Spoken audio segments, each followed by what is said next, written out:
各位早安！我现在趁 Doctor 来之前跟大家讲一下，就是因为我们今天是今年最后一堂课嘛，好，那要再麻烦大家，就是一样，如果有手机可以扫 QR code 帮我们做一下问卷调查，我要交报告了哈。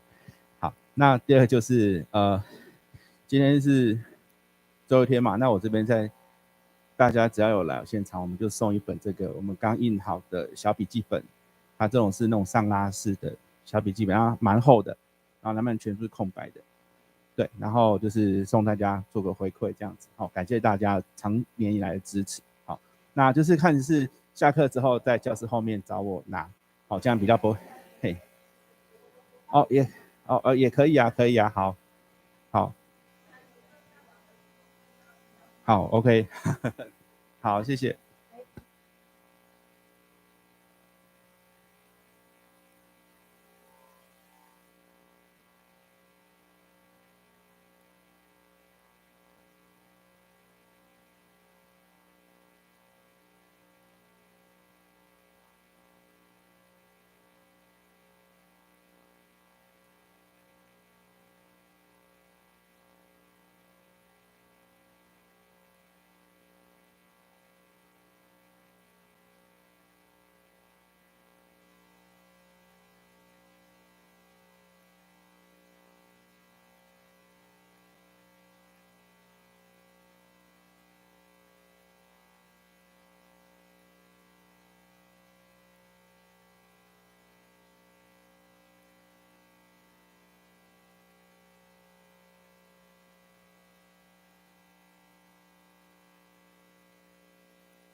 好，各位早安哈。那 Douglas 已经来了，那我就还有一些新来的，那我就是说再麻烦一下哈，如果可以的话呢，拿你的手机扫一下这个 QR code，帮我们做台中美国资料中心这个活动，在今年最后一堂课做一个问卷调查哈。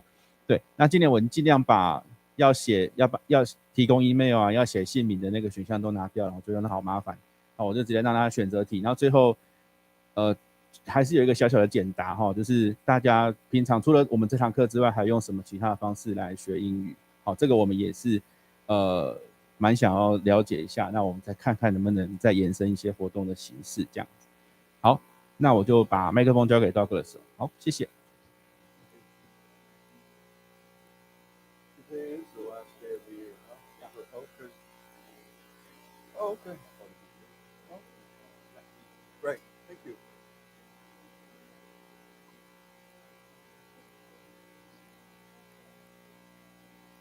Oh, thank you.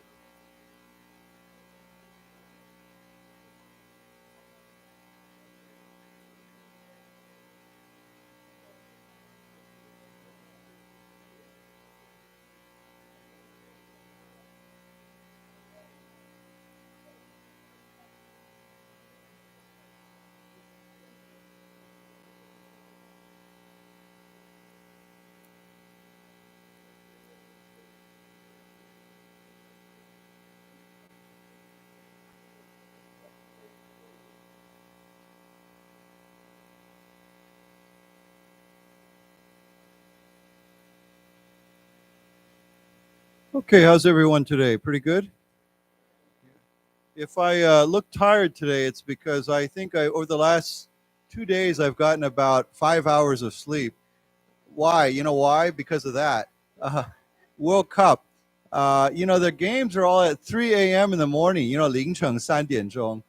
So yesterday there was this game, and I had to get up early because my sister was visiting Taiwan, and she was going back to 美国, and I had to take her to the 高铁站 at like around 7 a.m., 7 o'clock in the morning. So this game finished at 5 a.m., and then I had to go and drive her to the 高铁站, and then I had other things going on. So then last night I watched the game.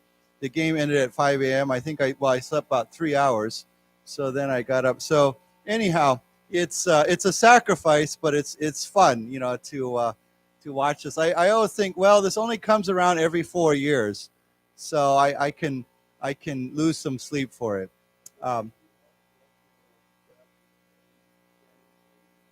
France and Morocco, yeah. That's a tough one. France is good. Argentina's got Messi, of course. I don't know. I don't think I could really confidently bet on either team to win or lose. They're pretty. So it should be a good final because you have two big soccer or football powers. You have Argentina; they're very famous, and France is they're the we say defending champions, right? So whenever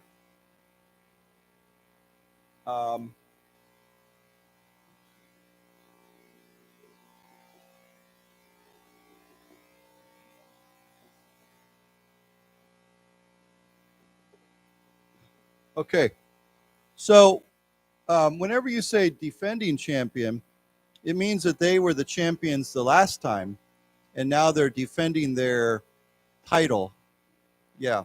So like for example, this year, this past season, the Taichung brothers, 兄弟队, they won the baseball championship. So next year, if they are we could say they're still the defending champions, but especially if they're playing again in the championship, we say they're championship defending champions. So France, they won the last World Cup. So now they're back into the final game. So they are the defending champions. They're defending their, we could say, championship. So if you want to take champion and turn it into a 名词, well, champion is a 名词, but we use this word too, defending our championship. That means our title. Okay. So why don't we say this together? Defending champions. defending champions, championship, championship. Like you could say the championship game, or we won the championship. So that means it's like your title. Yes. You mean the other team? Yeah, because you could just say the challenging. They're not champions, of course. So I guess we would just call them the challengers. You know, they're challenging the champions. So yeah, the challengers. Why don't we say it together? Challengers. Challengers. Yeah. So, you know, I'm willing to bet that in the final game, which is this coming weekend, I'd be willing to bet that if you look around the world, I'm guessing probably many, many more people are supporting Argentina. Why? Because of Messi.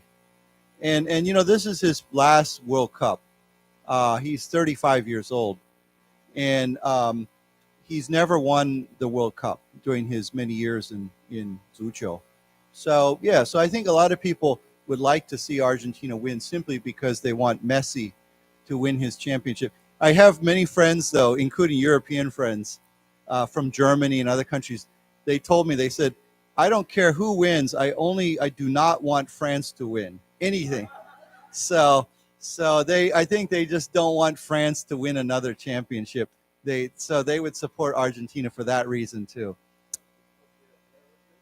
I think just because they think other countries, they'd like to see another country win it. I wouldn't say the French are arrogant about this. I mean, France has some excellent players. So they're a very fast team. I noticed last night in the game, they won 2-0. They're just so fast. They have this one player, maybe you've heard of, his name is Mbappe. He's super fast. So yeah, that'll be an interesting game. So yeah. So why don't we just read, we'll start with this article and then we'll go to some other things. It says, Messi Alvarez fire Argentina into final. Now, of course, final means final game, right? The final GSI. Fire, of course, means to shoot, right? Now, that when you see this, of course, that tells you they scored goals. These two guys scored goals. So they fired, we say to fire, to shoot. They fired Argentina into the final. So it's a... Fire here is, you know, we use fire in different ways. Obviously, if you are a boss, 老板, you can fire somebody, but this has a different meaning. Okay, so it says here, incredible. Messi, who led Argentina to the final by slotting in a penalty and masterminding the third goal scored by Alvarez, said this would be his last World Cup. Okay, so here he already said this, right? Okay, so... He led Argentina to the final to slot in a penalty. Well, first of all, you know what a penalty, when we say penalty, of course, they're really talking about the full name is what? A penalty what? Kick. Yeah, penalty kick. Does everybody know what a penalty kick is? So, you know, if you watch Zhuqiu, when somebody when there is a foul, okay? Yeah, fine. Yeah. Let me just change this. So we can say a foul on someone or a foul against someone. Or we can say we were fouled. Okay. I was fouled or he was fouled. So fouled is, yeah, if you're playing and somebody, you know, hits you or pushes you or does something that's illegal according to the rules of the game. And this is for any game. This could be basketball. This could be soccer. This could be baseball, I guess. Probably a little bit less with baseball because baseball is more of a non-contact sport. But soccer, you know, 足球, you're always pushing against people, and so we call that a foul. So we could say there was a foul on him. There was a foul against him. There was a foul. He was fouled by the other player. So it means, well, 被, you know, I was fouled. They did something against me. So why don't we say this together? Foul, foul, foul on, foul against. They were fouled.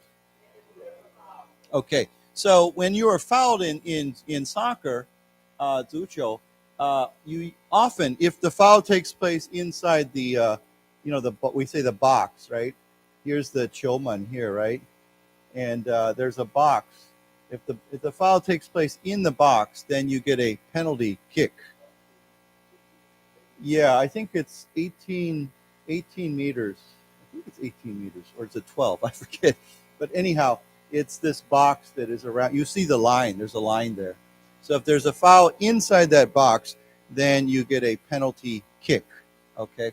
So why don't we say it together? Penalty. Penalty kick. Okay, and I know in Taiwan they say, in many places they say PK, right? PK stands for penalty kick. Okay, so penalty is a very broad word, right? So for example, if you are a driver in Taiwan, someone might ask you, what is the penalty for driving through a red light? Or what is the penalty for parking illegally? Or what is the penalty for going over the speed limit, right? Someone might say, well, it's, 2,000 NT, or you have to, your car gets towed away, or, if you have too many problems with driving, they might take the penalty is they take away your driver's license. Okay. So the penalty is the price that you pay for doing something wrong.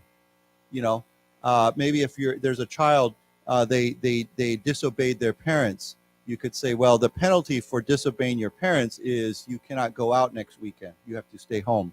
Okay. So that word is used very commonly. Why don't we say that word one more time? Penalty. Penalty. Yeah, so that's a good word. It's a very broad word. It's kind of like, it's almost like the word punishment, but it's a little bit broader. It just means what price do you pay when you do something wrong, or something against the rules. Okay, so it says here he led Argentina to the final game, the final match, by slotting in. Now slot is normally like a slot is a narrow gap that you put something into. Like, for example, on your computer, you have slots on the side of your computer to plug in cords. Usually a slot is it's narrow and long. That's when I think of a slot. So for example, if you have a 卡片, like a credit card, right? Or a 提款机, and you want an ATM card, you say, I have to put the card in the slot, right?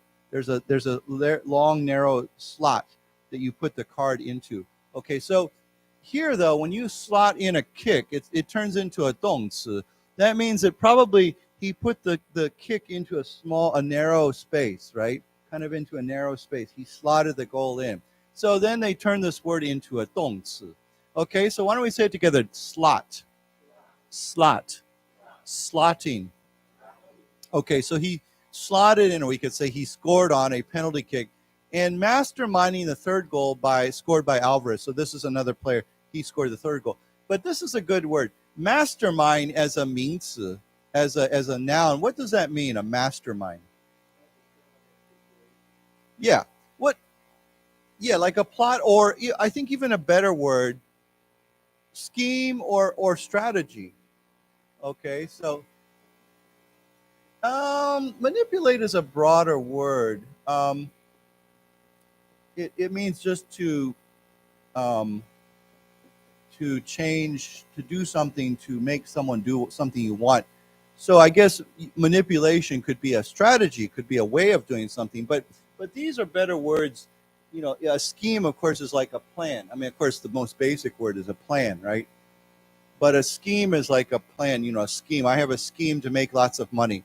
A plot, of course, is like also like a plan, but this idea here has the idea almost of being maybe a little bit more secret, like a secret plot. I guess it doesn't have to be secret, but you could say there was a secret plot to kill the leader, or the scheme. There was a scheme to make money. We often hear this, a money-making scheme. Strategy, of course, we could say my company has a new strategy for 2023, a new plan. So these words are all similar, but they get sometimes used in slightly different ways, or more often used in different ways. But if you are the person who is coming up with all the ideas, you are designing the plans. Maybe you are, when you think of this, someone who's maybe has a good way of, they're good at making plans, they're good at planning, they're good at making, a strategy. So we often say that person is the mastermind. Okay. So you might look at a company like, okay, let's look at Tesla, right? They're a world famous company.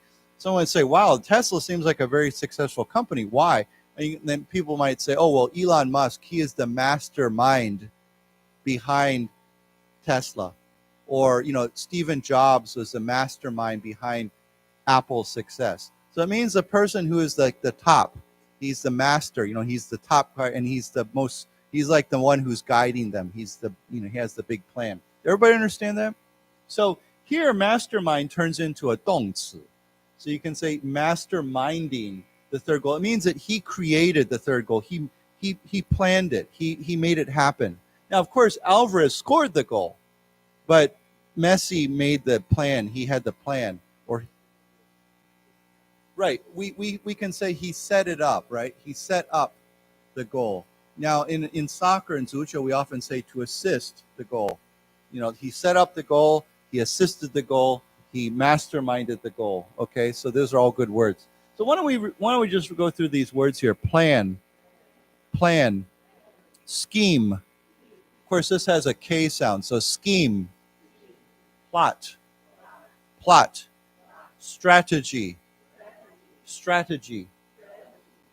to set up, to assist, to mastermind, masterminding. Yeah. So anyhow, we have all these different ideas, and they're very similar. Now, of course, most of these words can be used as verbs or nouns, right? You can have a plan. I planned something. He schemed to do this. He plotted. With this word, it's a little bit different. If you want to turn this into a noun, we say to strategize. It gets a bit longer. Okay, so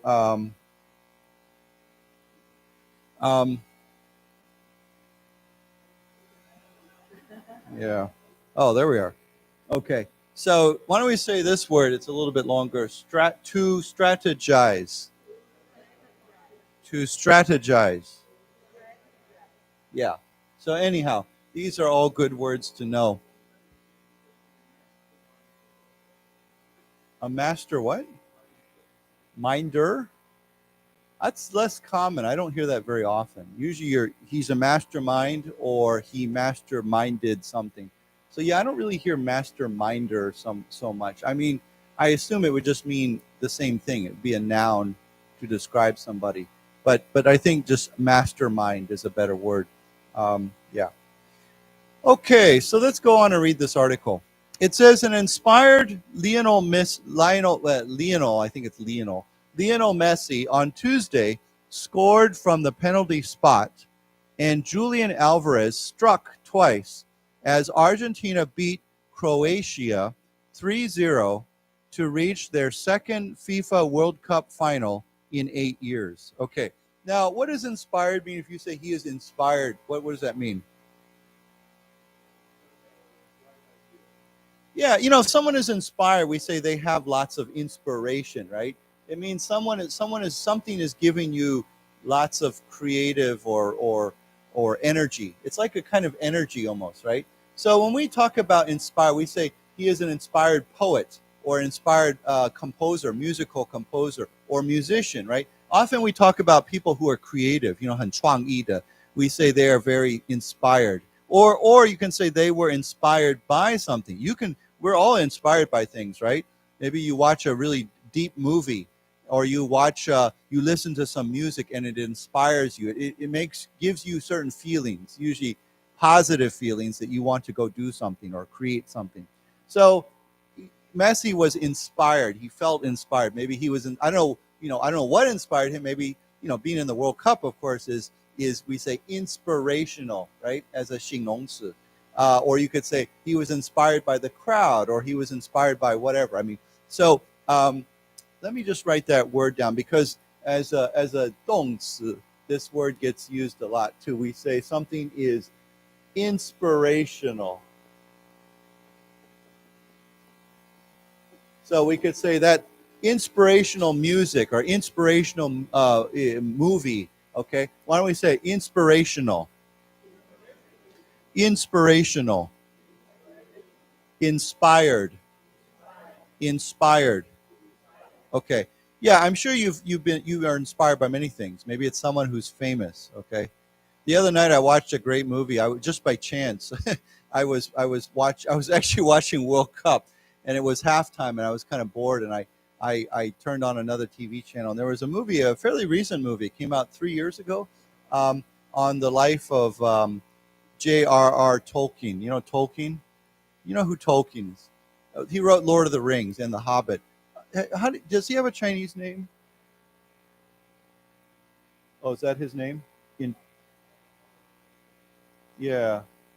Is it Tolkien or Tolkien? I think it's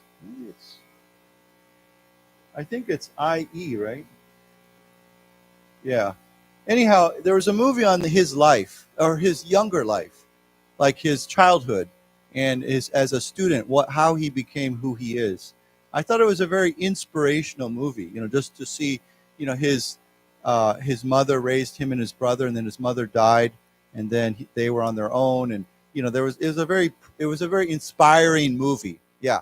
So anyhow, I could say I was inspired by that. So anyhow, he was inspired and he scored, and then Alvarez struck twice. Of course, that means to score. Strike usually means to hit, right?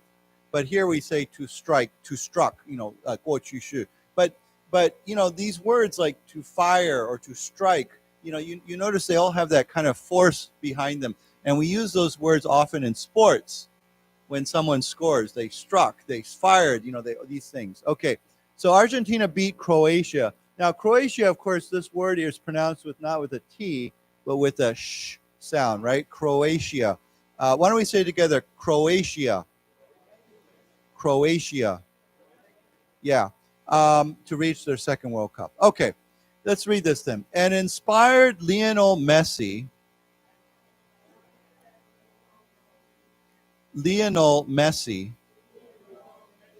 on Tuesday scored from the penalty spot, and Julian Alvarez struck twice as Argentina beat Croatia 3-0 to reach their second FIFA World Cup.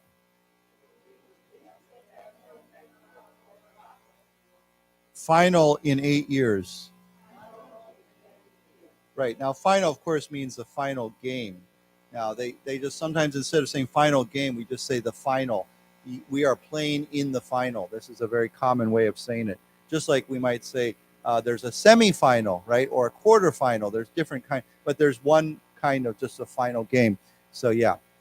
Penalty spot, of course. Spot, I forgot to mention, is when you take a penalty kick, there's a specific spot that you have to put the ball. You can't put the ball anywhere, right? There's one spot, and the taipan will put the ball there, and then you have to kick the ball into the net. So, yeah, we say the penalty spot. Okay. Okay, let's go on. It says the two-time world champions, backed by their passionate singing followers at the Lusail Stadium, produced their best display of the tournament to ensure they are in Sunday's final, which Messi has confirmed will be his last World Cup game. Okay, so when we say two-time world champions, I think it's pretty obvious, but two-time means they've been the champions twice before. We can say two-time, three-time, four-time, six-time. It doesn't matter, but if you've done something that many times, that becomes a 形容词 with a hyphen there, right? So you could say, I am my school team was the two-time Taichung champions, or something like that. So anyhow, why don't we say it together, two-time? Okay, now they're the world champions. So actually, I'm a little bit surprised. I thought France had won the World Cup more than two times, but I guess it's only been two times. So they were backed. What's another word for backed? Yeah, cheer, but supported would probably be a better word. If someone is backing you, they are supporting you. They might not be cheering you. They might be cheering you, but we're not sure. But of course, they were cheering. But if you're backed by, you can say my company is backed by many investors, 股东, So yeah, backed by their passion. Of course, passion we've talked about many times. You have deep emotion, strong emotion, passionate. Why don't we say that? Passionate. Right. And passionate can be used many ways. You can say, I am passionate about classical music. I'm passionate about my job. So anyhow, we're passionate about certain things. Passionate singing followers. Now, of course, followers, what would be in sports? What's a much easier word or simpler word for followers? We say sports. No, not groupies usually. Much shorter word. Fans, yeah. Fans, right? Fans, right? Now we can have sports fans, we can have music fans, we have many different things. But here, of course, we can also say followers. Groupies has a different idea behind it. Yeah, the word groupie gets used in a more broader sense today. I mean, when we use it today, it can get used slightly more broadly. But the word groupie actually used to have a slightly negative idea behind it. I'll tell you where it came from. A groupie, I think this word really started in the 60s and 70s. 60年 70年代. What it was, I mean, honestly, was wherever you had rock bands, 摇滚音乐团, they would always, if they were famous, well, even if they weren't that famous, but often these rock bands had female followers who would follow them around, and often they would follow these bands all around, but they would also sometimes, sleep with the band members because they thought these band members were so amazing, right? Yeah, and so today we still use that word sometimes, like even for not just rock groups, but like pop stars, right? If you have a very famous pop star and he has all these female followers, usually it's women. In fact, it's always women. I never hear, I guess you could say male groupie, but it's almost 100% it's women that are following some famous rock star or pop star, a music star. Now, just because they follow them doesn't mean that they are sleeping with them, but it could, right? It could mean that. So it's not a great word. I mean, you wouldn't use this word to describe people normally. Anyhow, that's the history of that. So anyhow, the passionate singing followers at the Lucelle Stadium produced, they had their best display. When you display, it's like you put on a display, you show something of the tournament to ensure. Of course, ensure, we've talked about the word before, it means to make sure, right? You say, I want to ensure that you are on time. I want to ensure that you don't forget. So why don't we say it together? Ensure. Ensure. Now, of course, that word is slightly different from the word insure with an I. If you insure something, you usually means you buy some 保险, or something. You insure. I want to insure my house. I want to insure my car. But here it's ensure. I want to ensure they are in Sunday's final. And then, of course, he confirmed this is his last World Cup. Okay, so let's read this. The two-time world champions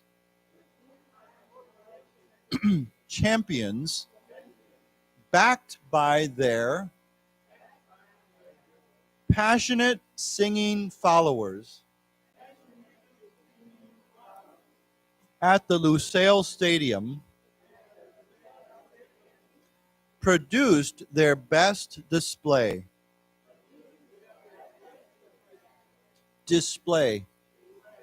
of the tournament to ensure they are in Sunday's final,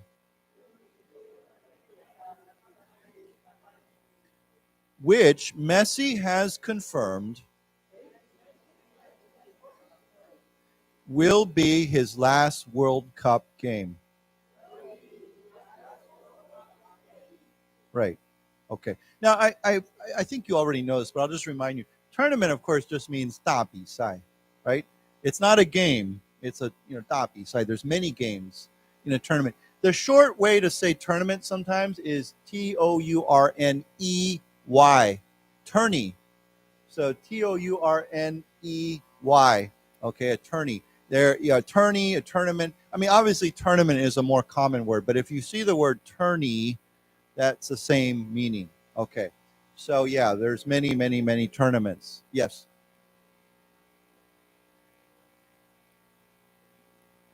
No, we would say, well, at least every time I've heard it, it's tournament. Yeah, but yeah, I've never heard it tournament. We don't say that. Yeah. Oh, really? Yeah, I've only ever heard tournament, like to turn, right? Turn.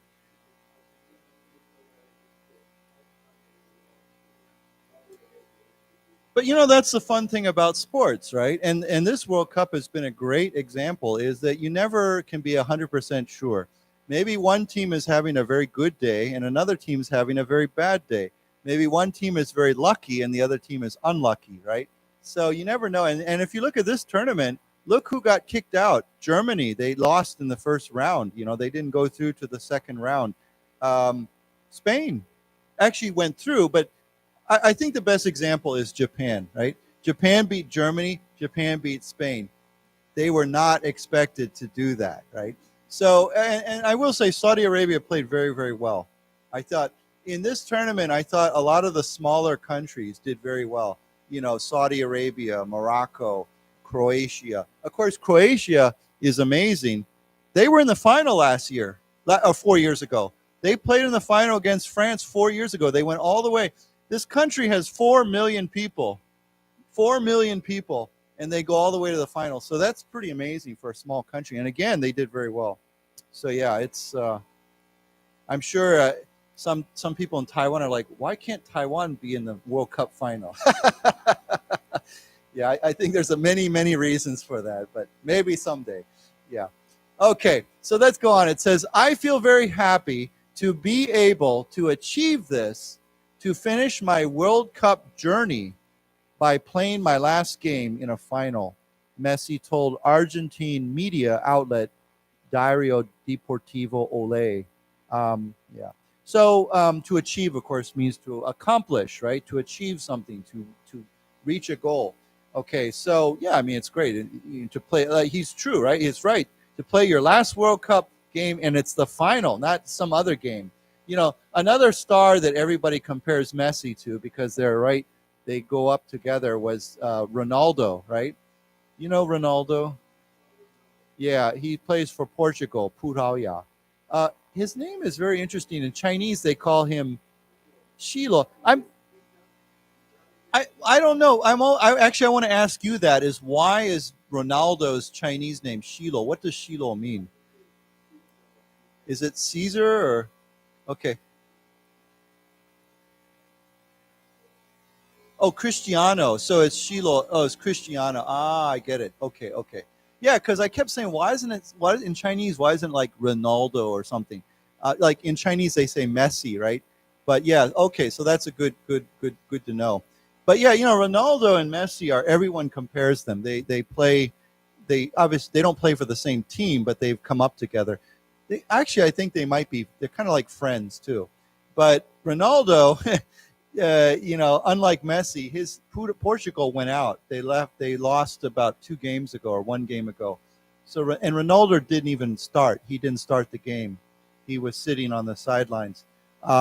So I think it's kind of a different story with those two. Okay, so anyhow, let's read this. I feel very happy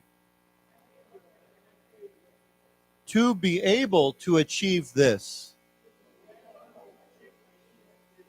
To finish my World Cup journey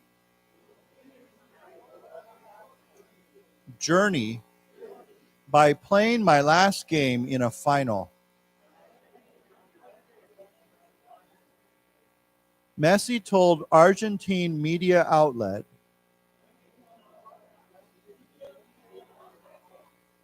Diario Deportivo Olé. Yeah, I don't know what that means, but anyhow. So yeah, Argentina's Julian Alvarez. Oh wait, that's a photo caption. Sorry. Let me read this. Go on here. Yeah. No, it could be a It could be, if it was, well, yeah, it's one person. So there's many of them, you say groupies with an S. Yeah, groupie with no S. Yeah, groupie. Yeah. So it says here, Messi, 35, who lost to Germany in the 2014 final, is desperate to crown his extraordinary career by winning his first World Cup and a third for Argentina after wins in 1978 and 1986. Okay, so he was in a final before in 2014, and they lost to Germany. He is desperate. What does desperate mean?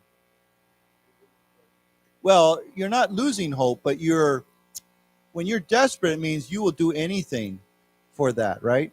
You really, really, really want something. For example, that's even something very ordinary, right? If it's very hot outside today, let's say it's 35 degrees, and you say, I'm desperate for a cold drink, it means I really, really want a cold drink. But in this case, he's desperate to crown his extraordinary career. Now, extraordinary, of course, means very, very special, very unique career. His, career as a 足球 player, right? Football player, soccer player. But this is very interesting. He's desperate. He really, really wants to do what? To crown his career by winning his first World Cup. What does this mean? Yeah, so what is a crown normally? Yeah, a crown, right? You see the King of England, Charles III, he wears a crown, right, on his head. But here a crown becomes a 动词. So to crown someone is to give them glory.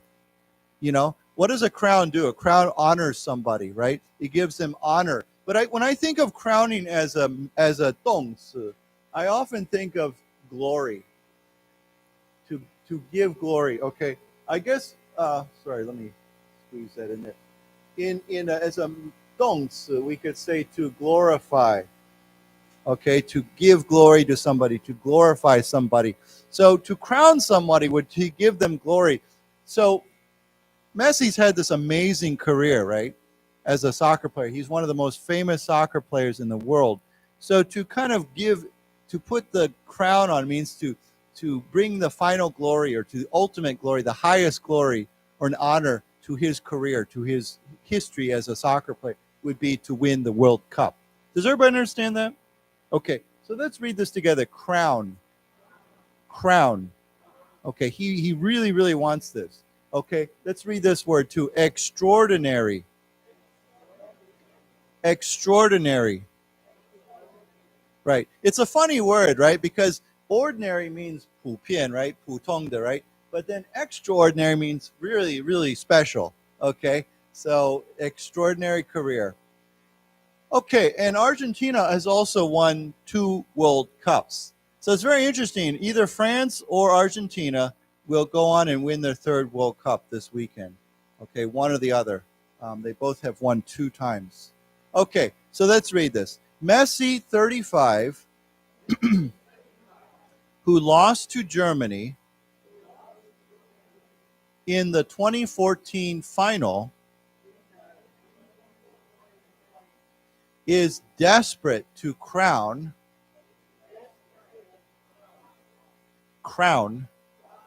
his extraordinary career. Let's say that again. Extraordinary career. By winning his first World Cup and a third for Argentina after wins in 1978 and 1986.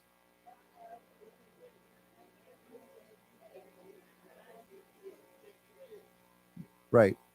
Of course, in 1986, who was Argentina's big star? Yeah, Maradona, right? Very famous player, who unfortunately recently passed away. Okay, so let's keep going let's read a couple more paragraphs. It says, after getting his team on the way to victory with a perfectly struck first half penalty, he made sure of the win by brilliantly creating the third goal. Okay, so when we say getting your team on the way, it means they're on the way to what? On the way to victory, right? I'm getting them on the way. I'm putting them on the way. So he scores the first goal by perfectly. Okay, it was a perfect strike. Of course, means instead of strike, we could say kick, right? A perfectly kicked first half penalty. But here we say again, we use that word strike, to struck. First half, of course, means it was the game has two halves, right? So first half becomes a 形容词. It was in the first half. What do they say? 上半场, yeah. Okay, first half penalty. He made sure of the win by brilliantly. Now, what's brilliant mean? Smart, yeah. It could mean what else? Extraordinary. It could mean super bright, right? You know, we say the sun is brilliant, right? Don't look at it directly because it's so brilliant, it'll blind you. But anything that's bright or super smart or amazing, you know, we say, wow, that's brilliant. That's a brilliant idea. He is a brilliant scientist. The sun is brilliant. These are all words we can use. Okay, now, of course, here, brilliantly becomes a 副词, right? Okay, so this is a very good word. Why don't we say it together? Brilliant. Brilliant. Brilliantly. Brilliantly. Right, so when you think of a genius, you know, genius, how do you say it in Chinese again? A genius. 天才, right? We say geniuses are brilliant, right? I mean, they're brilliant thinkers. They have brilliant minds. Okay, so yeah. Okay, so let's read this. After getting his team on the way to victory with a perfectly struck first half penalty, he made sure of the win by brilliantly by brilliantly creating, one more time, brilliantly creating the third goal. Okay. So, let's see. Yes.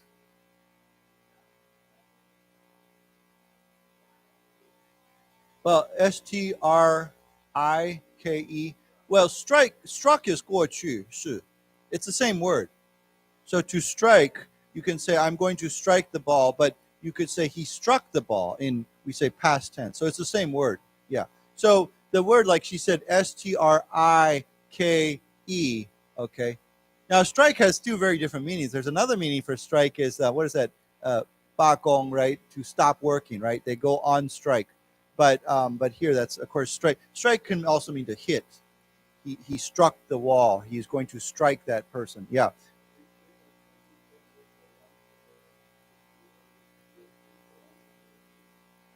Yeah, we say assist. This word is the word we use most commonly, to assist. Yeah. Now so as a player, after the game, you know, they have the numbers for each player. They'll say, you know, this player scored 3 goals or 1 goal, but they also will count how many assists you have. And assist becomes a 名词. You can say he had 2 assists during the game. Means that he created an opportunity for another player. Usually it means I was the last one to touch the ball before the other player scored the goal. So maybe I passed the ball to him and then he scored, or maybe I put the ball in the air and they scored. So yeah, I have an assist. Yeah. You know, obviously other players, they might not score many goals, but they might create the opportunity to score goals. You know, they might set up the goal. Okay. So that's assist. Okay, so let's just read a couple more and then we'll go to a different story. It says here, it's crazy. We did it. We're going to play one more final. Once again, Argentina is in a World Cup final, said Messi, after celebrating in front of the massed ranks of South American supporters who have traveled to Qatar. I think it's Qatar. I think I'm saying that right. Okay.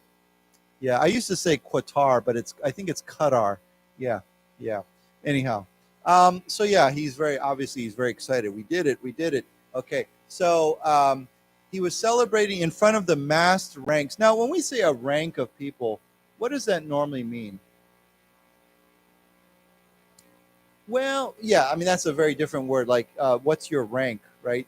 You know, what position are you in? Like, in a company, you have a rank. If you're in the army, you know, if you're in a junren, right, you have a rank. You might say, well, his rank is lieutenant, or he's a sergeant, or you know, he's a general. But rank can be your position. But here, of course, this has a different idea. This is almost like rows of people, you know, ranks of people, like means rows. You know, it's almost like they're kind of like 排队, they're lined up. No, this is not. So, but this other word, massed, when you say they massed in, let's say, for example, you can say for the Taichung Jazz Festival, people massed at Shiming Guangchang. It means they gathered, they crowded.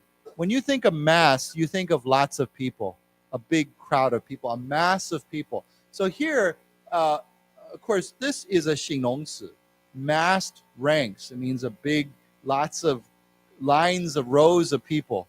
But you could say they massed over there. It means they gathered in a big group over there. Okay? Everybody understand that? Okay. So this word rank is a very broad word. I'll give you another use of this word. You can say, what is the rank? What place did we rank in the competition? Or where is Taichung ranked among Taiwan cities? For example, it means what place or position you are in a 比赛 or in a, you know, like a 民意调查 or something. So for example, we could say Taichung is ranked #1 for quality of life in Taiwan. It means, you know, for, I don't know, 生活水准 or whatever, it's #1. It's ranked #1. It means its position is #1. Its level is #1. So this word rank gets used in different ways, but that's not what it means here, of course. It means rows, okay? The word ranked here, like this kind of meaning, is actually almost kind of a military word from, you know, when you think of rows of soldiers, you know, lining up, we say the ranks, okay? Yeah. Okay, so and of course these South American Nanmeijo supporters, fans, they flew to Qatar. Okay. They did, I'm sure. But you know, Qatar Airlines is a very big airline. They're like Emirates Airlines. They fly all over the world. So I know they were the official 航空公司 airline of the World Cup. So I'm sure they were probably offering some special deals. I heard, you know, last night we had the game with Morocco, right? I think I read that the Morocco government gave away 3万飞机票, 30,000 airline tickets to fly people to Qatar for the game. So they actually gave people the flights. Yeah, so that's pretty amazing. Okay, so let's read this. It's crazy. We did it. We're going to play one more final. Once again, Argentina is in a World Cup final.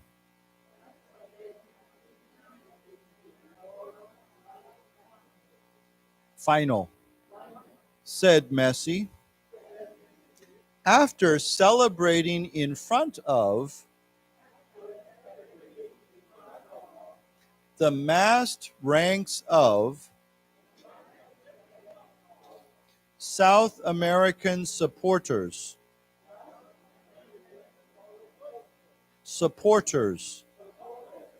who have traveled to Qatar. Okay. Okay, let's go. Seeing all these people, this family, throughout the World Cup, what we have experienced is something incredible. We are going for the last game. which is what we wanted, he said. Okay, so seeing all these people, this family, I think when he says this family, he's not talking about his family. He's talking about this family of supporters, of Argentina supporters. When you have a group of people you're very close to, or you feel close to them, you say, well, they're my family, right? They feel like my family. So I think he's talking about all these supporters for Argentina who came there to support them. So all these people, this family throughout the World Cup. So yeah. Okay, so let's read this. Seeing all these people, this family throughout the World Cup, what we have experienced is something incredible. What we are going for, sorry, well, I've said that wrong. We are going for the last game, which is what we wanted, he said. Okay, I want to read this next paragraph because there's an interesting expression here. It says, Croatia, runners-up in Russia 4 years ago, paid the price for some poor defending as they went out in the last for the second time after their 1998 loss to France. Okay, so what's this word runners-up mean? Yeah, so any kind of B-side. It could be like a beauty contest. It could be a soccer game. It could be any sort of B-side. If you are second place, the arming, you are runners-up, or you are the runner-up. I guess you say runners-up. I guess it's runners. Yeah, I guess it's an S. Sorry. Switch. Yeah, runners-up. He was a runner. Yeah, I think it's still, even if it's just one player, runners-up. Runner-up. She was runner-up. I guess it's one. Yeah, I guess there's no S then. I guess with a team, it's runners-up, and with an individual, it'd be runner-up. Although it sounds very strange. Yeah. It both is by passers-by or passer. Yeah, passers-by. Well, passer-by. Yeah. Runner-up. Yeah, I think we could say runner-up as an individual, but here as a team we say runners-up. Okay, so why don't we say together, first runner-up. I don't know if we could say that. A first runner-up, second runner-up. I think it'd be better just to say third place. It gets a little bit confusing. So why don't we say together runners-up? Runners-up. Okay, so the last tournament was in Russia, right? So runners-up, they were de-arming 4 years ago. They paid the price for some poor defending. Now, of course, if you are the defender, you're defending your goal, right, against attack. Now, if what's the opposite of defense is what? Well, it's a more similar word. Offense, right? So to attack. So we have defense and we have offense. So in a game, you should not only protect your goal or your basket or your net, but you also need to score goals, right? So you have your defense and you have your offense. Now, of course, a player can do both, right? A player can play defense and they can play offense. They can do both. It doesn't matter if you're playing soccer or basketball or baseball. Your team is either going to defend or they're going to go on the offense. We don't say to offend. That's a very interesting. We can say to defend, right? I want to defend my goal, but we have to say to attack. Okay. Why is that? Because if we said to offend, what does this word mean, offend? It makes to make someone angry, to make someone upset. You can say your words offend me, or his actions offended me, or I offended him. Means to make someone angry or upset. irritate or infuriate, make someone angry. But yeah, so this word, it's funny, we don't use this the same way. We can say defense to defend, that's fine, but we cannot say offense to offend in sports. This is not the way we say it. So we could say to attack, to attack the other, to go on the attack, to go, or we could say to go on the offensive, with an S-I-V-E. Yeah, so it's a little bit complicated. But anyhow, so they paid the price. Now, what does that mean, to pay the price for something? This is a very common expression. If you pay the price, what does that mean? You did something wrong. I'll tell you where this word, another word we just talked about that's very similar to this, is penalty. The penalty. I paid the penalty for this. So I'll give you an example. You could say he paid the price for staying up late, in that he was very tired the next day, like me. So you could say, I paid the price for watching the World Cup game. I was very sleepy today because I am paying the price for watching the World Cup game. It's my penalty. I did this, so I have to pay a penalty. I have a penalty.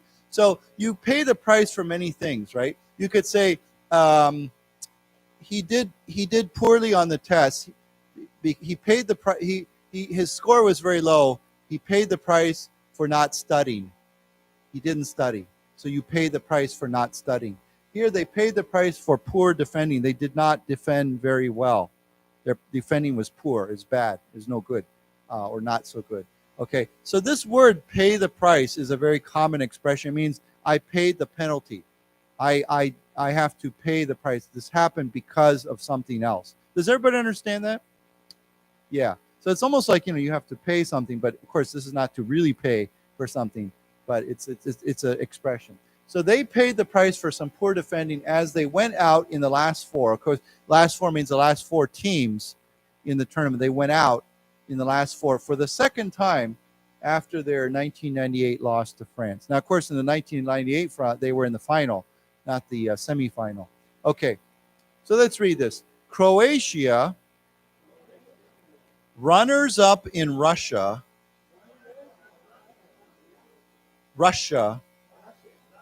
4 years ago, paid the price for some poor defending as they went out in the last four for the second time after their 1998 loss to France.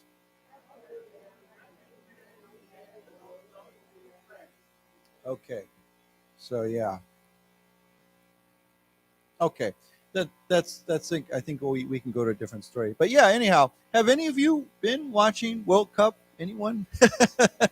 Okay, I know many Taiwanese, they don't care about soccer until World Cup, and then suddenly I go out and I see many Taiwanese watching the games. I think maybe because they're maybe 赌博, they're betting on the games or something. I don't know, but yeah. If you want to watch it, channel 11, CT, what is it? CTS? Is it? Huashi. They show it live. Yeah. So you can watch this weekend. I think we say the third place game is on Saturday night at 10:30. So it's earlier. You don't have to stay up. That's the third place game. So that'll be between Croatia and Morocco. Okay. And then I think I need to double check. On Sunday night is the final. Okay, so that's what I'm not sure about. I hope it's at 10:30. 10 o'clock? Oh, 11 o'clock. Okay, so there you go. So actually the Saturday night is probably 11 o'clock also. So 11 o'clock. So that's so that's better than 3 a.m. You can it's good for me too. I don't have to lose so much sleep. Yeah. Okay, good. So let's go on to a different story.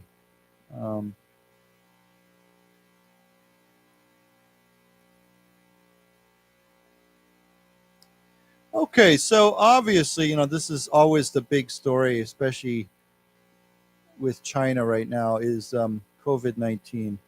I don't know if you saw the news in the last few days, but it's kind of crazy. I mean, not unusual, but China has lifted their lockdown, right, or their COVID-19, not all of their restrictions, but many of them.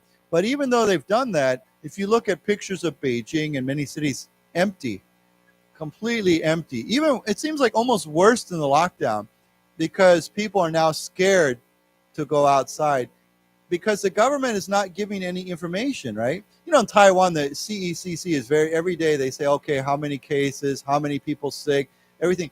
I heard in China there's nothing. There's no information. So, of course, when you have no information, I think people have even more fear because they don't know. They just don't know. Is everybody sick?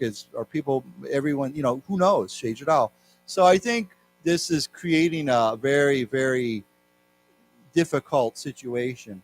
So here it says COVID-19 tracking impossible as cases soar in China. Of course, China has so many people that I'm sure it probably is impossible. In Taiwan, it's a fairly small place. You can track it, but China, wow.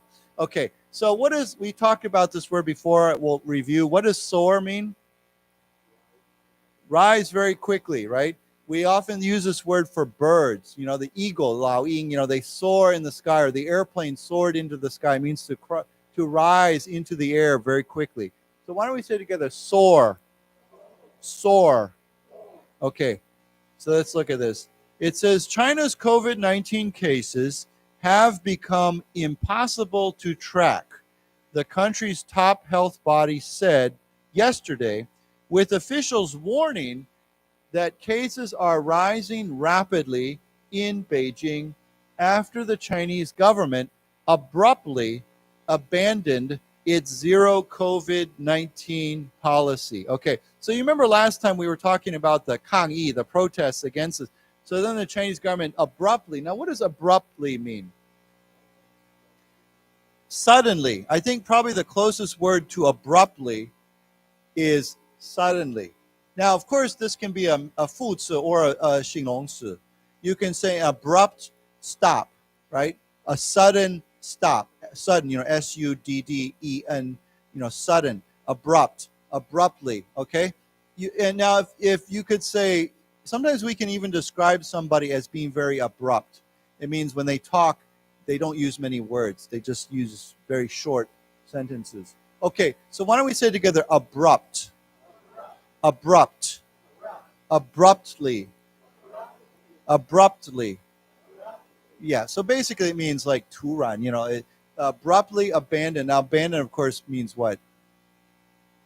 Give up, okay? To give up something. So let's read that too. Abandoned. Abandoned. Right. Now, abandoned gets used for many things. Like we can even talk about an abandoned building.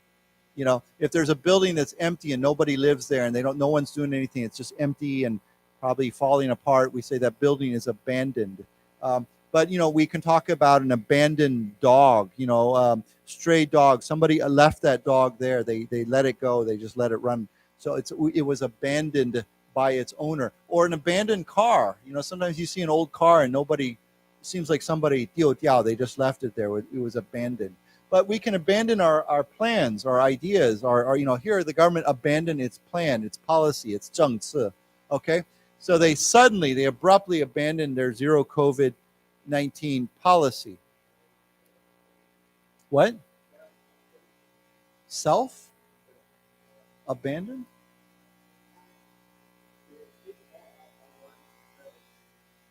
I don't think we would normally say it that way, self-abandon.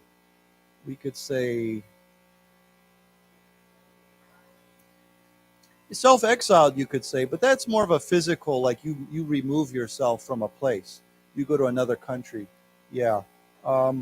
You could say someone has abandoned all hope.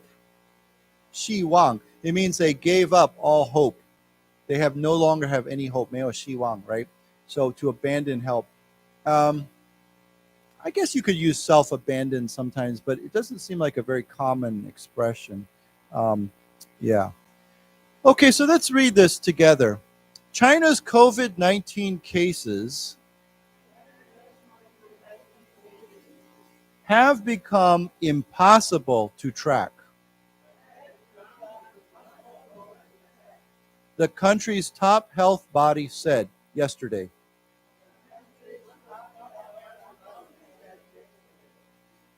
With officials warning that cases are rising rapidly in Beijing after the Chinese government abruptly abandoned its zero COVID-19 policy. Policy. Of course, that means 政策, right? Now, of course, the top health body means the top health group, organization. Like in Taiwan, we have that CECC, that used to be Chen Shizhong was the head of the CECC before. So that is the top health body. I guess we could also say the Bureau, the Ministry of Health. The, what is that called in Chinese? It's yeah. So anyhow, that would be the top health body. Yeah. Okay. Now, of course, to track means what would be another word for track? We've talked about this word before. To follow, there's even another word. Trace, that's a good word. So he used the, document is more like a 记录. To trace, but another word is to monitor. Okay, so if you are following something, in Taiwan, the CECC monitors, they track the number of COVID-19 cases every day. How many deaths, how many cases, all that stuff. Okay, so yeah, this is a very, in some countries they do that a lot. Other countries, they don't really care. Okay, so let's go on. It says Beijing's move to scrap mass testing and quarantines after nearly 3 years of attempting to stamp out the virus has led to a drop in officially reported infections, which last month hit an all-time high. Okay, now the word scrap, what does that mean? To abandon, to give up, to throw away. Anything you 丢掉, right? You scrap it. You can say, I'm going to scrap this plan because it's no good. I'm going to scrap my ideas about that. I'm going to scrap this car. Now, scrap as a 名词 actually means like garbage, 垃圾, right? Like throw away, yeah. So for cars, I'll give you an example. Old cars, we have a special place. I'm sure you've seen these in Taiwan, where we call it a scrap yard, Y-A-R-D, and that's where you send junk cars. We could also say a junkyard or scrap yard, but usually it's a place where you take old cars and you throw them there, and of course they usually try to recycle them, or they crush them and they send them off to be recycled. Okay, so we call that a scrap yard or a junk yard. Okay, so the word scrap is very good. Why don't we say together, scrap? Scrap. Okay, so they're going to get rid of, stop, mass testing. In China, everyone had to 排队 every day, almost every day to get tested, PCR testing. Okay, mass testing means big groups of people. And quarantines, 隔离, right? 隔离, not 隔离, or is it 隔离? Yeah, I always say that wrong. Okay, why don't we say together, quarantines? Quarantines. Okay, after nearly almost 3 years of trying to stamp out the virus. Now, stamp out means to make it disappear, to eliminate. If I think of a good word, if I'm trying to stamp something, I think probably the word that comes to mind is to eliminate. That's a pretty good word too. Not as common, but also when we talk about disease, this is a good word too. Eradicate. It means to get rid of, to eliminate, to completely get rid of. So eradicate is a word we often use for diseases. or like a bingdu or something like that. For example, the world used to have many, many cases of smallpox, but what was it, 30 years ago, 40 years ago, they eradicated smallpox. Actually, I just read a very interesting news article from Taiwan about how there was he just passed away recently, but he was very famous in Taiwan because he led the effort to eradicate malaria in Taiwan. And this guy was famous he was a mosquito expert. Mosquitoes are 蚊子, right? He was the top expert in Taiwan on 蚊子, mosquitoes. So he helped to eradicate, that word there, eradicate malaria. You know how malaria, what's malaria? Yeah. So, if you travel to Dongnanya or Africa, this is a very, very bad disease. And Taiwan used to have it. I remember my father telling me in Huali and in other places there was malaria back in the 50年代. But by, I think, the 60年代 or late 50年代, it was gone. It was eradicated. Okay? So why don't we say this together? Malaria. Malaria. Okay. And these are very good words. Eliminate. Eliminate. Eradicate. Eradicate. This word gets used mostly for sickness or disease, or sometimes even not like something living, like mosquitoes or flies or some sort of pest. You know what a pest is, right? A what? Well, fumigation is how you eradicate something. It's the technique. But pest, right? What are some pests? There's fleas, the rats, 大老鼠, roaches, 蟑螂, mosquitoes. Those are all things we think of as pests. So we want to eradicate them. We want to kill them all, get rid of them, right? So that's a good word to know. But also like for disease, like smallpox or malaria. Okay, so they're trying to eradicate or eliminate or stamp out the virus. And this has led to this stopping mass testing has led to a drop in officially reported infections. Before they had all these official numbers every day. Now the numbers are down because there's no more monitoring. There's no more tracking. There's no more tracing. Okay. And last month, the numbers hit an all-time high, the highest ever in China. Okay. So let's read this together. Beijing's move to scrap mass testing.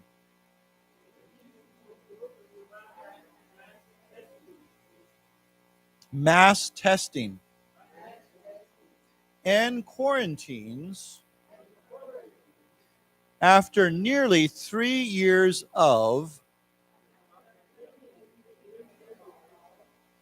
attempting to stamp out the virus has led to a drop in officially reported infections. Infections, which last month hit an all-time high. Right. Of course, you know what infection means, right? Yeah, if you被感染, you say I was infected with COVID-19 or I was infected with flu, whatever, But infection is a noun, yeah.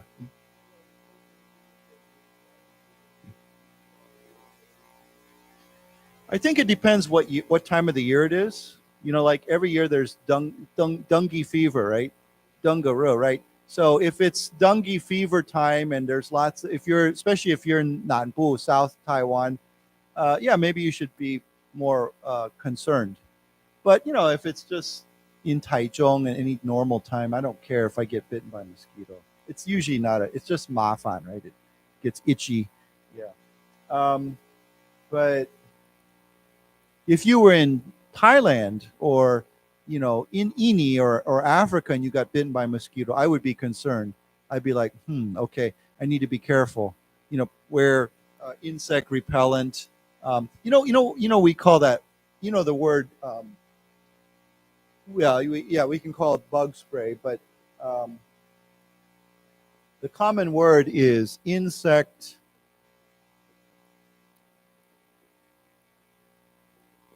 That's an E. Insect repellent. Now he used a very simple word, bug spray, which is just you spray it on yourself. But insect repellent doesn't have to be a spray. Spray means punda, right? People will spray, but insect repellent, some of it's just a liquid and you rub it on yourself. But repel means to push away, right? To drive away. Now, if there's a war like a 战争, you are trying to repel the enemy. You want to push them out. You want to get rid of them. You want to push them out away. So to repel. If you say that is repellent, it often means it's something that drives you away, right? If there's a very 臭臭的味道, right? You're like, wow, that smell is repellent. It smells terrible. I want to leave. I want to go somewhere else because it's pushing me away. But here, of course, this is repelling the insects. It's making them go away, right? You want them to go away. You don't want them to bite you. So we call that insect repellent. Okay, so why don't we say together, to repel. To repel. Repellent. Insect repellent. Right. Of course, it might be a mosquito. It might be with insect repellent, usually it's mosquitoes or like other smaller bugs. In America, in the summertime, there's one very serious problem, and you have to be careful. You know what a tick is? Yeah. It's like a flea. Flea is like a 跳蚤. But tick is I think it's even smaller than a flea. There's a special tick in America called a deer tick. Deer is what? Lu, right? And the deer ticks, they're very, very small. You can barely see them. It's like if you have if you looked at like a needle, like for sewing, there's usually like a pin. The head of the pin, there's like a little circle, a little ball at the top. That's how big it's tiny. But if you're in the forest, like the sunling, especially in the eastern part of the United States, I think western too, but in the trees, in the forest, you have to be very careful because if you get bit by a deer tick, if it bites you, there's a disease that it spreads, and the disease is called, there's a special disease. It's called, no, close, no. It's called, I forget the name of the disease. It's a very common disease, but this disease is it's very difficult to get rid of. It makes you feel really tired. You get a headache. Your joints hurt, and sometimes people don't know they have it. They don't know why they feel that way. They feel very tired, 很累, and their head hurts and their joints hurt, and they don't know why. And then they go to the doctor and they have to check your blood, and it's this disease, and you have to take a special treatment, and the treatment takes a long time to get rid of. What's the name of the disease? It's called, no, it's not meningitis. Meningitis is from mosquitoes, but there's something, I'll think of it later. But you don't have to worry about it in Taiwan. But in America, they say if you go to the forest, you must be, make sure you wear insect repellent, and try to wear long sleeves and long pants, because these deer ticks, if they bite you, and they say you can always tell when they bite you too, because if you're not paying attention, it's like it's a red dot and it almost looks like it has white circles around it, when it bites you. And sometimes people don't notice it because it gets in, and anyhow. But you have to take I don't know if it's antibiotics or how they treat it, but you have to take a special medicine, and it's not like instant. It takes like maybe a month or so to get rid of it, maybe 2 months. And it's a long-term disease. It won't heal by itself. You have to take treatment for it. So anyhow, just be careful. Yeah. So why don't we say it together? Deer tick. Deer tick. Flea. Flea. Now, of course, there's many different kinds of ticks. Yes, very good. That's it. Yeah, no, that's good. It's called Lyme disease. Yeah, that's it. Lyme. So yeah, this disease, it's a very in the summertime, Americans are always thinking about that. You have to be careful where you go. I mean, if you go to America, don't feel free to go to the forest. Don't I'm not trying to scare you, but yeah, just you have to take precautions. Use insect repellent. Okay, so let's go on and read this. It says, however, those numbers no longer reflect reality because testing is no longer required for much of the country, the Chinese National Health Commission said in a statement. So, of course, if you're not testing people, you don't know who's sick, right? So those numbers no longer reflect reality. Now, this expression is very, very common. You can say this does not reflect reality, right?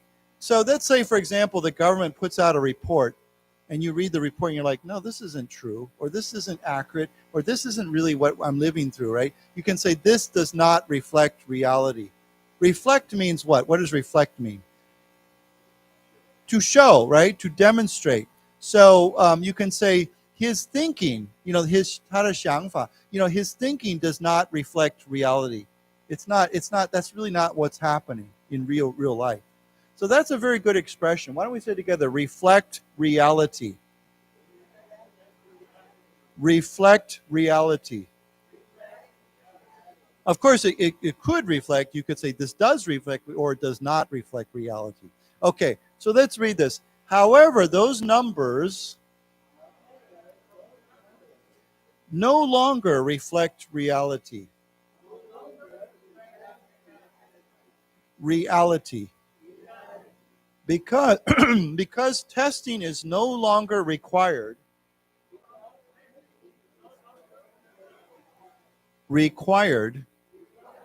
for much of the country. The Chinese National Health Commission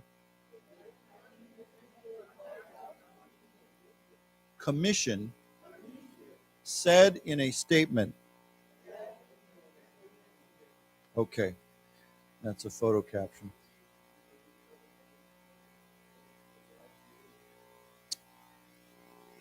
That's a tough one.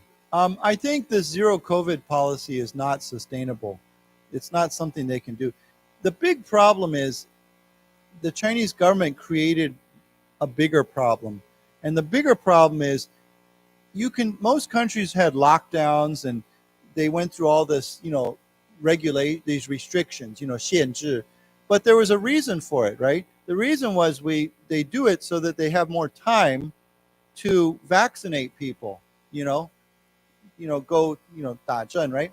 But the problem is in China, their local vaccinations, Chinese-made vaccinations, are not effective against Omicron and these other viruses, other kinds of COVID-19. So therefore, and many older people are very afraid of the vaccine in China. So I heard the percentage of older people who are vaccinated is also lower than most countries like Taiwan. So the problem is that China has, these restrictions, people, 受不了, they can't take it anymore. So they're out there, they want to protest. But the problem is now the government says, okay, we're going to lift it. But many people do not have protection against the virus, which means, unfortunately, lots and lots of many people are going to get sick, and probably many people are going to die because they don't have the protection. And so I think that's the big problem. Many countries have said, why doesn't China accept foreign vaccines? Like in Taiwan, we had We had Moderna and BNT and all these foreign vaccines. China won't accept those. Why? That's what I think. It's all about 面子, right? We don't want to. We're China, right? We can do our own vaccine, so we won't take foreign vaccines. And so this is the problem when you have a 共产党 controlling everything, right? Because they say, well, no, we don't want that. We can do our own, DIY. And of course, it's not working properly. Maybe against the first version of COVID-19, it was okay. But against all these other different kinds of COVID-19, it does. And you know that the main vaccine everyone talks about is the mRNA, right? That one seems to be the one that works the best. And China doesn't have an mRNA vaccine that they're using, widely using yet. So this is a problem. So yeah, it's hard. You could say, yeah, it's good that China's lifting their restrictions, but what's going to happen next? So here it says, many asymptomatic people are no longer participating in nucleic acid testing. So it is impossible to accurately grasp the actual number of asymptomatic infected people, the commission said. Now, I think we've said this word before, but what does this mean? No symptoms. Remember we talked about the word symptom, right? What is symptom? Symptom means what? A sign, right? And in Chinese, what would it be? 症状, right? Okay. So a symptom or symptoms. Okay. So if you have, what are the symptoms of a cold? Well, you start, your nose runs, maybe you have a cough, all that. That's a symptom of a cold. But if you are asymptomatic, it means you have no symptoms, but you're sick. Okay. This is very common with COVID-19. People are sick, but they don't know they're sick because they are asymptomatic. They have no symptoms. Okay, so why don't we say this together? Symptoms. Symptoms. This is a good word because it can get used for many different things. You could even use it for things that are not related to sickness. You could say, what are the symptoms of someone who is very bored? 很无聊. You can say, well, they start playing with their phone and they're looking off in the space. They fall asleep. That's a symptom of being 很无聊, 很 bored, right? Okay, yeah, you fall asleep. Yeah, what are the symptoms of being hungry? Well, my stomach starts hurting or starts growling and, I want to really eat. Yeah, I go to the refrigerator looking to see if there's anything. So yeah, those are all symptoms. But of course, this word comes from sickness, right? So one more time, symptoms. And then this word, asymptomatic. Asymptomatic. Right. So this is a 形容词, and it means somebody who does not show symptoms. But again, they are sick. If you're not sick, well then, of course, it doesn't matter. You cannot use this word. But if you are sick and show no symptoms, then you are asymptomatic. Okay. So many asymptomatic people are no longer participating in nucleic acid testing. Now, of course, this is the PCR, the testing. Yeah, they call it nucleic acid testing. So it's impossible to accurately. Of course, accurate means precise. 精准, yeah. Or if we talk about time, it's what 准时, right? Yeah. So we could say precise. Precisely, accurately. Those are good words. You could say his watch is very precise. His watch is very accurate. Why don't we say it together? Precise. Precisely. Let's say you're trying to explain something to somebody and you're telling them and then they say, oh, do you mean this? And you say, yeah, that's precisely what I mean. Or that is my precise meaning. Okay, or he has a very precise understanding of this information.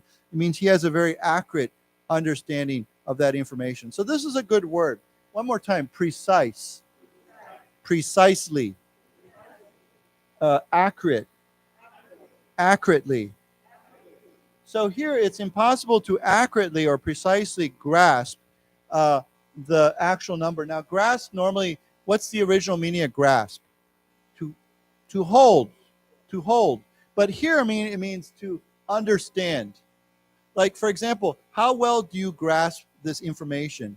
Are you grasping my meaning? It means, do you understand what I mean? Do you understand this information? So to grasp, to understand, to know, maybe that's a better word, to know the actual number of asymptomatic infected people. They don't know because there's a lot of people that have no symptoms, but they're sick. Okay, so this is a problem. Okay, so let's read this. Many asymptomatic people. Let's say it one more time. Asymptomatic people are no longer participating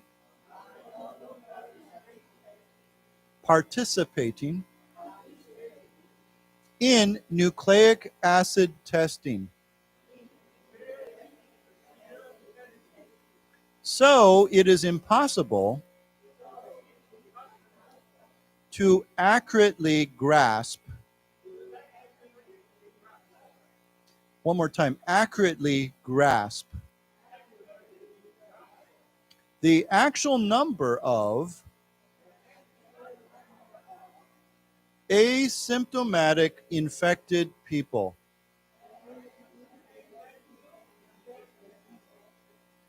The commission said. Okay. The statement came after Chinese Vice President Sun Chunlan said new infections in the capital were rapidly growing. Let's go on. Chinese leaders are determined to press ahead, even though the country is facing a surge in cases that experts fear it is ill-equipped to manage. Millions of vulnerable older people are still not fully vaccinated against COVID-19, and underfunded hospitals lack the resources to deal with an influx of infected patients. Okay, so there's a lot of words here. So Chinese leaders are determined. Of course, determined means we're going to do this. I'm determined to do this. I'm going to definitely do this. To press ahead. You know, press ahead means to continue, right? To go ahead, to move forward, okay? I'm going to do this, okay? They're determined to move forward, to go ahead and do what? To open up, basically to stop their COVID-19 restrictions, to open up. Even though the country is facing a surge, we've talked about that word many times. A surge means to rise very quickly, a rapid growth. In cases that experts fear, okay, they're fear, you know, 专家, experts, they're afraid, they're fearful that what? That it is China, 中国, is ill-equipped to manage. Okay, now what does ill-equipped mean? Yeah, unprepared. It means I do not have the resources, or I do not have the ability to deal with something, right? You could say he is ill-equipped for the bad weather. Let's say it starts pouring rain and you're not wearing the proper clothing. You're ill-equipped. You're ill-equipped to climb that mountain, okay? Maybe you don't have the right shoes. But you could say a country is ill-equipped to manage COVID-19. They can't manage it because they're not properly equipped. They don't have the right preparations or the right resources to deal with that. So this is a good word. Ill means poorly, not sick. You know, ill can mean sick. I'm sick. I'm feeling ill. But here it means poorly, P-O-O-R-L-Y, poorly equipped. Okay, poorly equipped to manage. Okay, so let's say that together. Ill-equipped. Ill-equipped. Okay, so the experts are afraid that China is not prepared or not able to manage this problem. So it says millions of vulnerable older people. What does vulnerable mean? Yeah, easily hurt or easily harmed. Okay, if you are vulnerable, I mean, we could be emotionally vulnerable. We could be physically vulnerable. We could be vulnerable in many ways. You know, when people go into a relationship with their friend or their husband or wife or lover or whatever, they are vulnerable, right? Because they can be hurt in a relationship. They become vulnerable. Someone says, I feel very vulnerable in this relationship. Now, it could be okay to be vulnerable. It's necessary in a relationship to become vulnerable. If you're never vulnerable, well, then you're probably not going to have a very good relationship because you're not opening up to the other person. But vulnerable here means, of course, they're vulnerable to getting sick. They're easily harmed or they're at risk. I think the idea of vulnerable is more about risk, 风险, right? You are at risk of getting hurt or sick or harmed. Okay, so let's say together, vulnerable. Vulnerable. Okay, so millions of vulnerable older people are still not fully vaccinated. So that's what I was saying before. They didn't They're not fully protected against COVID-19. And underfunded hospitals. Now, what does this word mean, underfunded? Yeah, because fund means usually refers to money, right? So if you are well-funded, it means you have a lot of money. You have a lot of financial support. But if you lack financial or money, support with money, or you don't have enough money, you are underfunded. This word often gets used in the government. You can say the government, this government organization is underfunded. You could say the police are underfunded, so they don't have enough officers. Or the army, the military is underfunded, so they don't have enough guns, or something like that. Yeah, you could say I am underfunded. I need more money to build my house, or something like that. So why don't we say this together? Underfunded. Underfunded. Right, and the opposite, of course, would be well-funded. Of course, well-funded is two words, or we could use a hyphen, well-funded, well-funded. Okay, so underfunded hospitals lack the resources. They do not have the resources to deal with an influx of infected patients. And this is a good word. What does influx mean? Yeah, it means a lot of something coming in. So, for example, Taiwan right now is hoping for an influx of foreign tourists, 观光客, right? They say, okay, we're open. You can come now. But I think right now there's still no influx. Or we could say there's no big influx of foreign tourists. Yeah, they're coming in little by little, but there's not a big influx. So when we say influx, often it's the idea of a big arrival of something. Okay, you could say an influx of money, an influx of people, an influx of I don't know, anything. But here, of course, an influx of infected patients. Of course, that's not good. You don't want lots of new infected patients coming to your hospital if you're not prepared for that. Okay, so let's say together, influx. Influx. And this is always a noun. It's a means, an influx of something. Okay. Okay, any questions? Okay, let's read this then. The statement came after Chinese Vice Premier Sun Chunlan said new infections in the capital were rapidly rising. Oh, sorry, rapidly growing. Same idea. Let's say it again, rapidly growing. Yeah. Okay, Chinese leaders are determined to press ahead.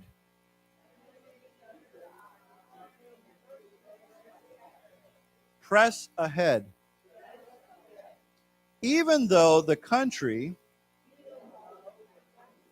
is facing a surge in cases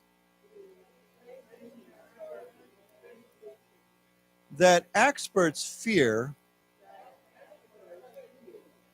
it is ill-equipped to manage. Manage. Millions of vulnerable older people. Let's say this again. Vulnerable older people are still not fully vaccinated. Vaccinated against COVID-19. And underfunded hospitals lack the resources to deal with an influx of infected patients. Okay. Now, yeah, oh yeah, you could say an influx of money. There's a new influx of money for our company. So lack, of course, means 缺, right? To have a shortage of something. Okay. Okay, let's read maybe one or two more paragraphs and then we'll have to finish today. So it says here, authorities said they would begin allowing vulnerable people, including those aged 60 or older, to receive a second COVID-19 vaccine booster 6 months after their first. Okay, so yeah, what's a booster? Yeah, so I think that's a word that everybody knows now because of COVID-19, right? When you get a shot, a vaccine, and then maybe, in Taiwan, in the world, you got 2 shots, and then after that, there was a third or fourth or, maybe even a 5th shot. That's called a booster shot. Boost means to support, to give more extra support, right?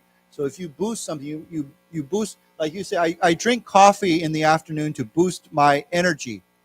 That's to boost, to increase, right? So why don't we say together, boost, booster. Okay, so they're going to allow these people to get a second booster. So I guess that would mean their 4th shot, maybe. Okay, so let's read this together. Authorities said they would begin allowing vulnerable people, including those aged 60 or older,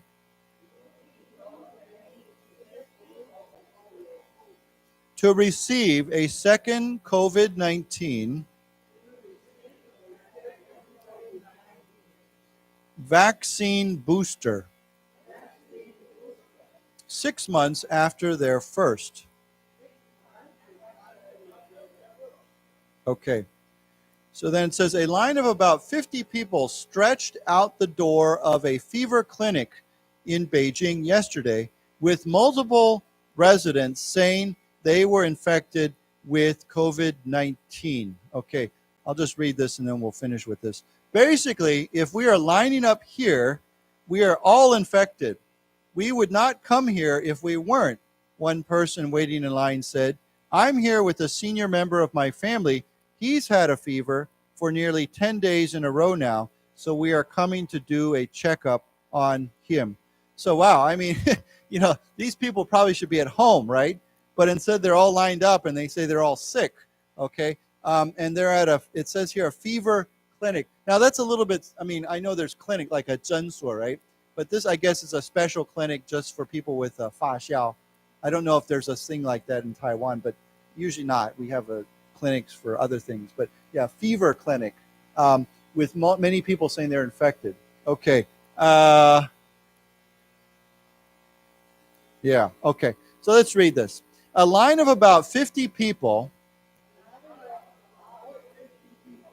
stretched out the door of a fever clinic in Beijing yesterday.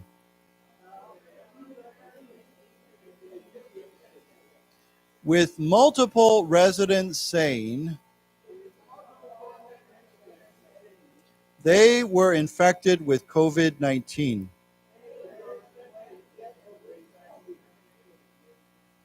Basically, if we are lining up here, we are all infected. We would not come here if we weren't. One person waiting in line said, I'm here with a senior member of my family.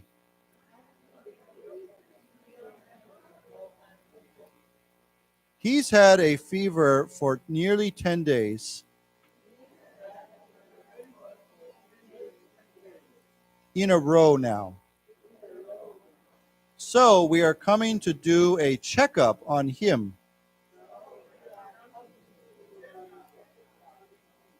Okay. When we say in a row, we could say that means nonstop.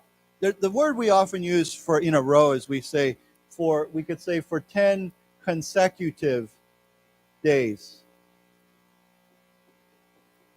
Okay, so you could say I've been sick for 3 consecutive days. He has been living in Taiwan for 5 consecutive years. That means in a row. nonstop, you know, one after another. Why don't we say together consecutive? Consecutive. Right, and if that's a 形容词, you could say consecutively as a 副词, right? Okay, so, and when we say senior member of my family, that simply means what? The older person, right? That's why we say older people are senior citizens. That's a common word. But a senior member means an older member of my family, someone who's older. Yeah. Yeah, so, you know, I still remember many years ago when I traveled to China, every single time I would go to China, I would catch a cold, 感冒. Because, you know, in China, there's so many people, right? So if someone catches a cold or a cough or something, it just spreads. Everybody gets it. I remember every single time I go to China for fun, for vacation, I would catch a cold. And I think when I look at this, I think, you know, COVID-19 is very, very contagious. It spreads very easily, especially Omicron. So yeah, I think you're just going to see it spread through the whole population, basically. So unfortunately, yeah. Okay, so that's all we have time for today. So we'll, I guess I should wish you a Happy New Year, right? I can't believe we're at the end of 2022. The time flies, right? So yeah, have and a Merry Christmas too. Yeah, Merry Christmas. That's next week. So yeah, best wishes. I'm going to have a turkey dinner with my friends. 火鸡大餐. Yeah, of course. Yeah. So yeah, Merry Christmas and a Happy New Year. Thank you.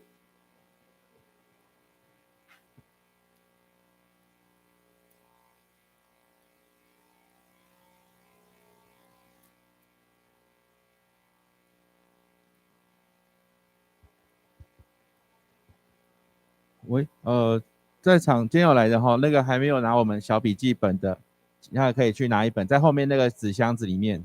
哦，这是今年新印好的，还是热的哦。